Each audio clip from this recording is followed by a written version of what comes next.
मित्रांनो नमस्कार. मी सचिन वायकोळे, भाषण प्रशिक्षक, स्मार्ट अकॅडमी भाषण प्रशिक्षण केंद्र बार्शी, जिल्हा सोलापूर. तुम्हा सर्वांचं माझ्या सचिन वायकोळे बार्शी या युट्यूब चॅनलवर मनापासून स्वागत आहे. आज मी तुमच्या मनातला विषय घेऊन आलोय. या जगातल्या प्रत्येक माणसाच्या मनामध्ये आज मी जे बोलणार आहे ना, तो विषय आहे, तो प्रश्न आहे, ती शंका आहे. आणि तो जो भाग आहे किंवा तो जो विषय आहे, कोणता विषय आहे की ज्याबद्दल आजही अनेकांच्या मनामध्ये शंका आहे, तो म्हणजे एआय. एआय मुळे मानवी कौशल्यांचं महत्व संपलं का ते अधिक पटीनं वाढलं, हा प्रश्न प्रत्येकाच्या मनात घर करून बसलाय. तर या प्रश्नाचं उत्तर मी पुढे देणारच आहे आणि त्याला तर्क सुद्धा मी देणार आहे. एआयच्या या जगामध्ये, या वेगामध्ये मानवाचं कौशल्य संपलंय का त्याचं महत्व अधिक पटीनं वाढलंय? तर माझं उत्तर आहे की माणसाच्या कौशल्यांचं महत्व अधिक पटीनं वाढलंय. तर ते कसं वाढलंय त्याबद्दल मी पुढे तुमच्याशी बोलणार आहे. खर तर कृत्रिम बुद्धिमत्ता अर्थात एआयनं सारं जग बदलून टाकले मित्रांनो. काही सेकंदामध्ये तो काम करायला लागलाय. कोणतीही गोष्ट त्याला सांगितली तर ते एआय पटकन तुमच्या हातामध्ये ठेवायला तो तयार झालाय. आता एक लक्षात घ्या की ज्यावर आपण विचार करतोय की एआय म्हणजे काय, तर कृत्रिम बुद्धिमत्ता. कृत्रिम बुद्धिमत्ता त्याच्या अगोदरच शब्द आहे कृत्रिम, आणि आर्टिफिशियल इंटेलिजन्स म्हणजे आर्टिफिशियल, कृत्रिम याचा अर्थ असा आहे की कृत्रिम म्हणजे त्याच्यामध्ये नैसर्गिकपणा नाही.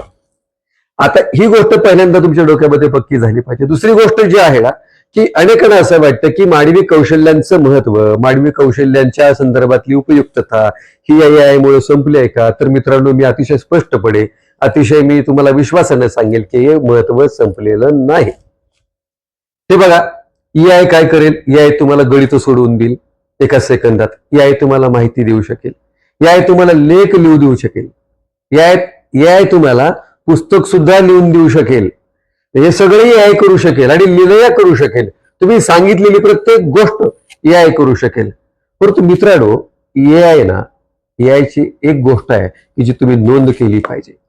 एआय अर्थात कृत्रिम बुद्धिमत्ता हे सगळं करते, मात्र एआय हे भावना, संवेदना, त्याचबरोबर नैतिकता, मानवी मूल्य हे निर्माण करू शकत नाही. त्याच्यासाठी माणूसच असावं लागतं.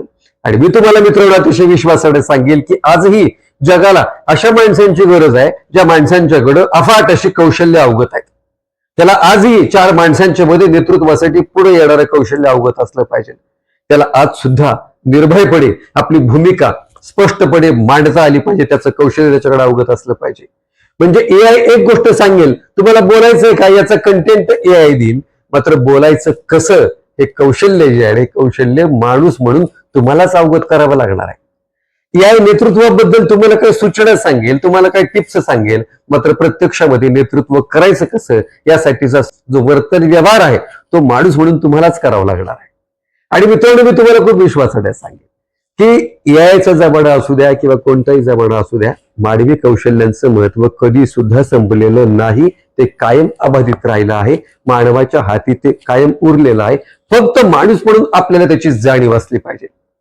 उलट मी असं म्हणेन की या सगळ्या युगामध्ये, या सगळ्या वेगामध्ये प्रत्येकाला आपल्यातलं महत्व काय, आपल्यातलं कौशल्य काय, या साऱ्या कौशल्यांना विकसित करण्यासाठी प्रत्येकाला एक प्रकारचा उत्साह असला पाहिजे, एक प्रकारची ओढ असली पाहिजे. कारण लक्षात घ्या मित्रांनो, हे पुस्तक माझ्या हातामध्ये, हे पुस्तक ज्ञानेश्वरीच्या संदर्भातलं पुस्तक आहे. परंतु पुस्तक एआय लिहून दिलं असं आपण म्हणतो, मात्र लक्षात ठेवा की एखाद्या व्याख्यानाला तुम्ही उभा राहाल, त्यावेळेला व्याख्यान देत असताना, एखाद्या भाषणाला उभा राहाल, त्यावेळेला व्यासपीठावर भाषण देत असताना प्रत्यक्षात ते तुम्हाला भाषण करायचंय आणि त्या भाषणाचा प्रत्यक्ष प्रभाव श्रोत्यांवर तुम्हाला टाकायचा आहे. या सगळ्या गोष्टी तुम्हाला प्रत्यक्ष आणि समक्ष करायच्यात, तो एआय करू शकणार नाही.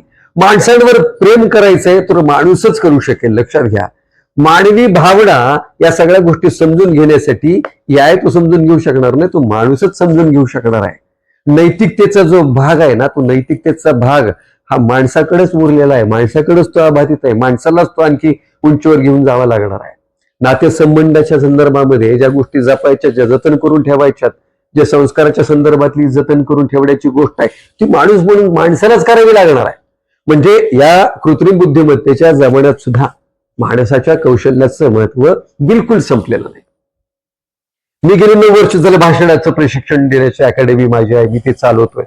माझ्याकडे भाषण शिकायला अनेक स्तरातली माणसं येत आहेत आणि मी त्याला हे सांगत राहतो कायम की AI आलं, काही आलं हरकत नाही, तुमचं काम सुलभ झालं त्याचा तुम्ही आनंद माना, मात्र एक गोष्ट करा, माणूस म्हणून तुम्हाला उत्तमपणे जगता आलं पाहिजे, आनंदी राहता आलं पाहिजे.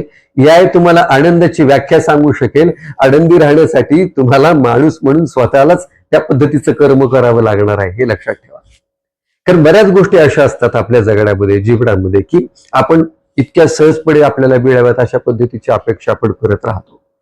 लक्षात घ्या की बाप म्हणून असलेली जी भावना असते ना, ती भावना म्हणजे काय तर ती AI सांगू शकेल, मात्र त्या भावनांचा अनुभव जो आहे ना, तो अनुभव बाप म्हणून आपल्यालाच तो मिळत असतो, आपल्यालाच तो घ्यावा लागतो, आपल्यालाच तो घ्यायचा असतो. AI नाही करू शकत. लक्षात ठेवा मित्रांनो.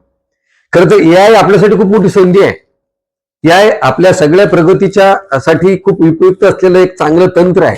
त्या तंत्राचा वापर करण्यासाठी सुद्धा तो वापर कसा करावा या संदर्भातलं तंत्र अवगत असणं हे सुद्धा खूप महत्वाचं आहे.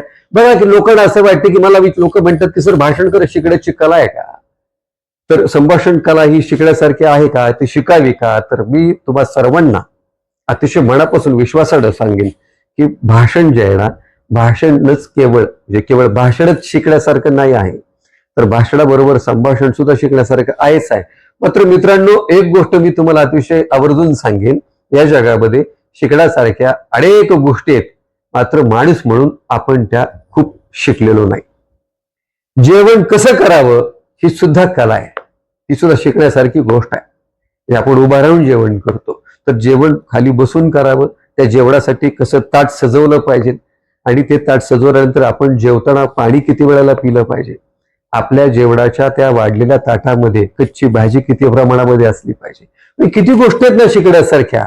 आपण साधा मोबाईल वापरतो ना, मोबाईल वापरायचं कसा, मोबाईल ठेवायचा आहे कुठं, हे सुद्धा शिकण्याची गोष्ट आहे, शिकण्याची कला आहे. मी बऱ्याच जणांच्या माणसांच्याकडे पाहतो तेव्हा मोबाईल वरच्या खिशामध्ये दिसतो. बघा तुम्ही तुमचा सुद्धा मोबाईल वरच्या खिशामध्ये असेल. लक्षात ठेवा की वरच्या खिशामध्ये आपण मोबाईल ठेवतो, मोबाईल कुठे ठेवावा ही सुद्धा कला आहे, ही सुद्धा शिकण्याची गोष्ट आहे.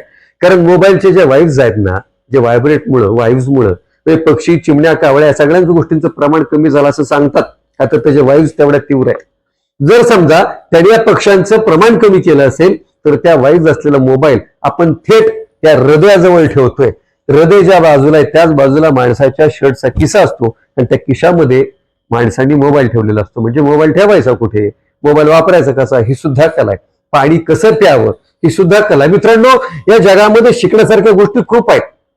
म्हणजे प्रत्येक गोष्ट कला आहे, फक्त ती कलेच्या अंगाने तुम्हाला पाहायची आहे आणि ती शिकायची आहे. म्हणून भाषण कला सुद्धा या कलेपैकीच आहे, संभाषण कला सुद्धा याच कलेपैकी आहे. आणि मित्रांनो, मी तुम्हाला खूप अतिशय विश्वासानं आणि अतिशय काळजीपूर्वक, अतिशय गांभीर्यानं, खूप तळमळीने सांगेल की AI जरी आलं तरी तुम्ही अजिबात घाबरू नका, किंवा AI मुळे आपल्या नोकऱ्या जातील, AI मुळे आपल्या सगळ्या कौशल्यांना खरं तर तिलांजली मिळेल, अशा कोणत्याही पद्धतीची नकारात्मक भावना तुमच्या मनामध्ये आणू नका.